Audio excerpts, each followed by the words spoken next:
Anyone convicted of a felony or infamous crime after May 1981 may not register and vote until full restoration of rights are restored and must comply. And my rights were approved in December. Stephen Brown was granted his citizenship rights by a judge in December 2023.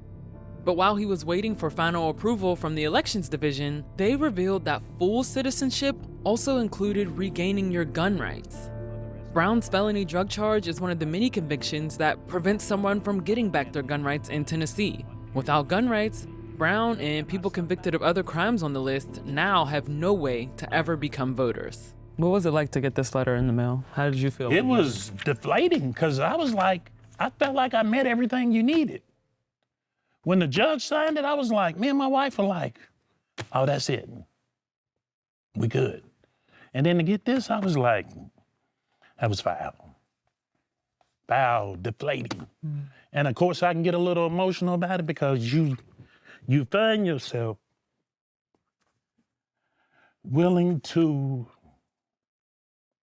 suffer through it, knowing that there's an opportunity to do better. What makes you so passionate about this? Because it's like paying a price for something and you're free, but are you free?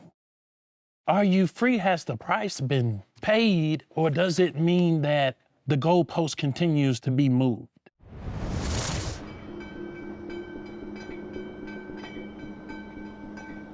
We're headed into the Shelby County Courthouse for a citizenship restoration hearing, and this is the process that people who have been convicted of felonies have to go through when they want to get their voting rights back. Janiqua Thompson was convicted of felony theft about 7 years ago. She served a day in jail and completed 3 years of probation. But today, she's back in court, this time to regain her right to vote. 32 is back in session. I'm on Carl Thompson's side. Maybe see it. Okay, good afternoon. Good afternoon. The petition is for restoration of voting rights. We don't do too many of these, I'll tell you the truth. Why is this mission to get your voting rights back so important to you? I am looking forward to showing my daughter that even though you make mistakes, you're able to kind of bounce back.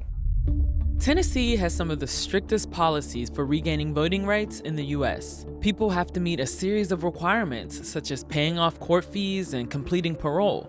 And eligibility depends on the type of crime committed, as well as when someone was convicted. It's left everyone involved, including judges, scrambling to navigate a system that can feel extremely confusing.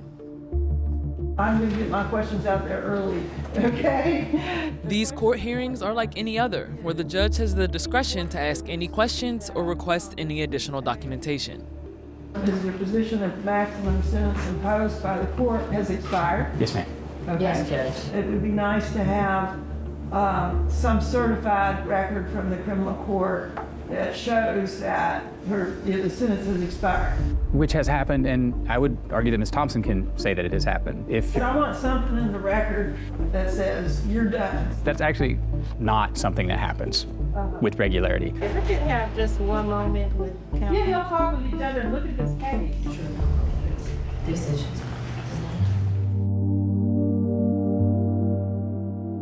For years, people were required to take one of two paths to be eligible to restore their voting rights: go through hearings to regain their citizenship rights, or complete a certificate of restoration, verifying they've paid all their legal debts and also child support. But in 2023, the Elections Division announced that people would have to go through the hearings and get a certificate, adding not just a new hurdle, but creating more confusion for everyone. Thompson's lawyer, Josh Spickler, is navigating the new system. Talk me through the rights restoration process. I mean, it is a full-blown legal proceeding. That can look like witnesses on your behalf. It can look like your own testimony in front of a judge that lets the judge know who you are. And all of that is filed in legal documents and presented and prepared. And then you have to get a time and a date and all the parties in the same place. And it hasn't always been that way. Tennessee's standards for voting seems to always be in flux. For nearly 200 years, the state has gone from restrictive to looser and back again on its felony disenfranchisement laws, which have disproportionately impacted Black people. 21% of Black adults in the state do not have the right to vote. This is all tied to the history that this country has, that this state has, this region has, of owning people.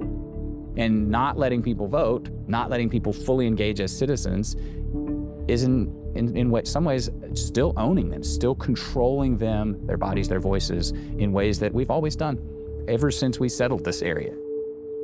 There are some folks who made it through the convoluted process of getting their rights back. But at the beginning of 2024, the state announced yet another potential complication.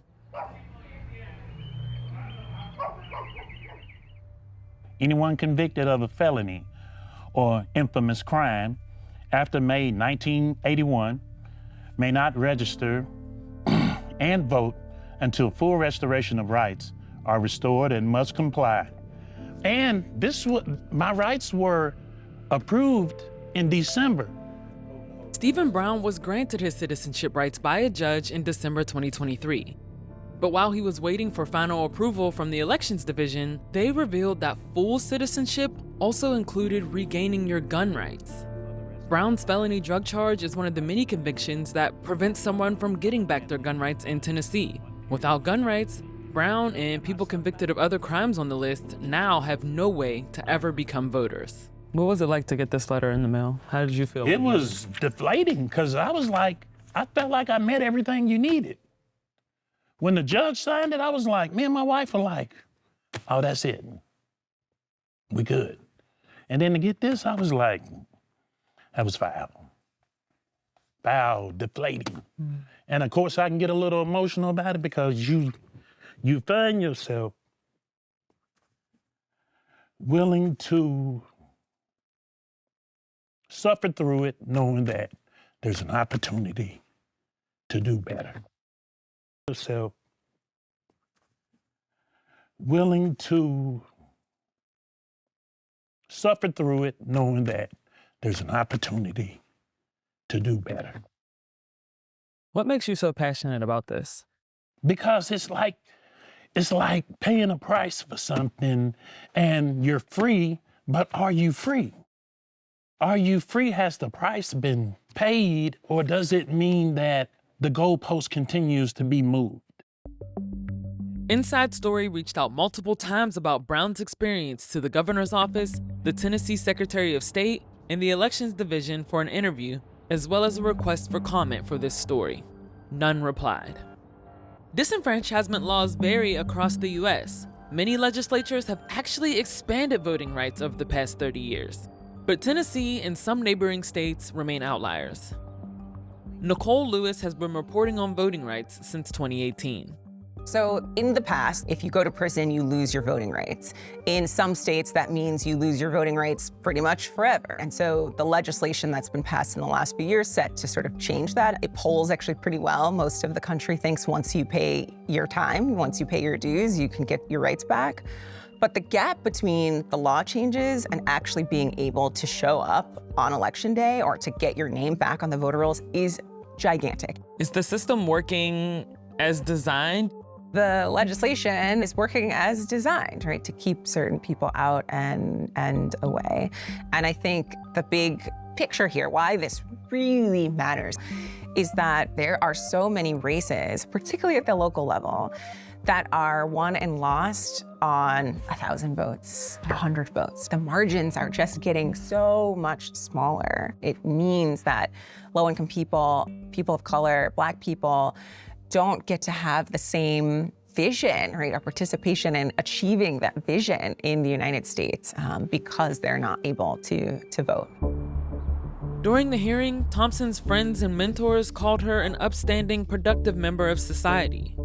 And Thompson also got her moment to make her own case. Great, man. You thought this way out, all right, you can share the truth, whole truth, and that's what she's helped you guys. I did. Wait, stand by. The standard is about character, honesty, respectability, veracity. I know you have some other witnesses here, but what else can you tell me about yourself that that would indicate that you meet that standard? Yes, ma'am. Well, I just want to say that I am I know from my charges, it doesn't seem like I'm very honorable or trustworthy or honest, but I'm dedicated to making my life better and to showing my daughter the way. No matter what you guys decide today, I know that I am dedicated to making my life better.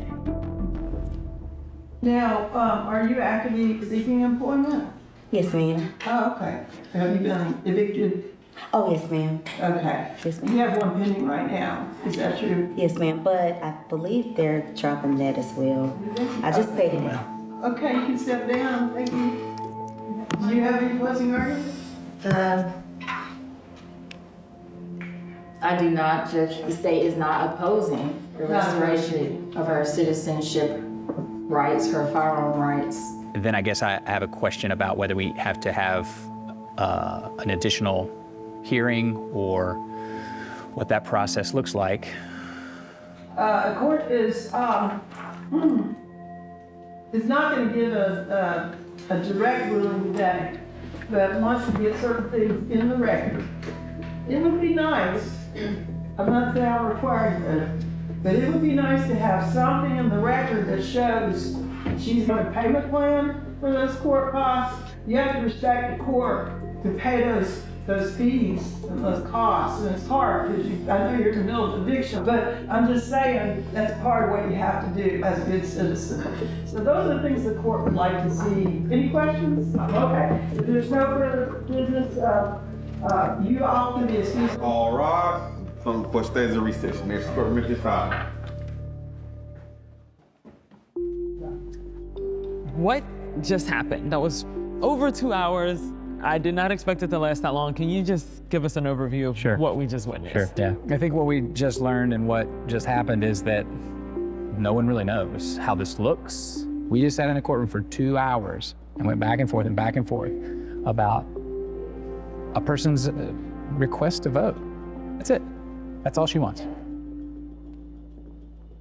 Well, to be honest, it's not unusual for me. I have to prove myself in everyday life.